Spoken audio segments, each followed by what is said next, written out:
ആവേശം മൂത്ത് പ്രാന്തായ ഒരു പെൺകുട്ടിയെ നിങ്ങൾക്ക് കാണാൻ സാധിക്കുന്നുണ്ടോ? ഈ കഥയിൽ ഒരു ഗുണപാഠം ഉണ്ട് കേട്ടോ. അവസാനം ഞാൻ പറയാം. എവിടുന്നങ്ങണ്ടോ ഒരു ഡ്രസ്സൊക്കെ തള്ളി കയറ്റി ലിപ്സ്റ്റിക് ഒക്കെ ഇട്ട് ഇറങ്ങിയേക്കുവാണ് വൈബ് തള്ളയും വൈബും മോനും. അടുത്ത ബെല്ലോട് കൂടി ഈ ഞായറാഴ്ച ആരംഭിച്ചിരിക്കുന്നു. നേരെ ഫുഡ് കഴിക്കാനാ പോയത് കേട്ടോ. കാരണം ഇപ്പൊ 12 മണി ഒക്കെ കഴിഞ്ഞു കേട്ടോ. 1 മണി ആവാറായി. അപ്പൊ ദ സോൾട്ട് റെസ്റ്റോറന്റിലാണ് ഇന്ന് പോയത്. ഈ ന്യൂഡിൽസ് കടിച്ച് പറിച്ച് വലിച്ചു തിന്നുന്ന ഈ മുതലിന് ഞാൻ എല്ലാ സാധനങ്ങളും ഉണ്ടാക്കി കൊടുക്കുന്നു. അതൊന്നും തിന്നാത്ത ഈ മാക്കാച്ചി ഒരു വികാരമില്ലാത്ത അത് കഴിക്കുന്ന കഴിപ്പ് കണ്ടോ. ഈ കലാരൂപത്തെ പറ്റി ഞാൻ ഇതിനു മുന്നേ പരാമർശിച്ചിട്ടുണ്ട്. ഇതാണ് എൻ്റെ മകൻ അവതരിപ്പിക്കുന്ന നൂതന കലാരൂപം. എൻ്റെ ദൈവമേ, ഇവന്റെ മാരത്തൺ കഴിഞ്ഞപ്പോഴത്തേനും ഉണ്ടല്ലോ, എനിക്ക് എന്നെ തന്നെ എടുത്ത് കിണറ്റിലെറിയാൻ തോന്നി. ഇങ്ങനെയുള്ള ഒരു ഉടുപ്പിട്ട് ഞാൻ ഇനി പിപ്പിരിയുടെ കൂടെ ഒരിക്കലും വരില്ല. അതാണ് ഗുണപാഠം.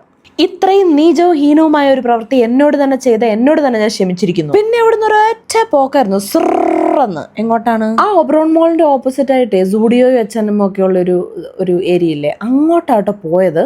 ഒരു 3 ജോഡി ഡ്രസ്സ്, 5 ജോഡി കമ്മല്, അത്രേ എൻ്റെ മനസ്സിലുണ്ടായിരുന്നുള്ളൂ. ഒന്നും നടന്നില്ലെന്നേ.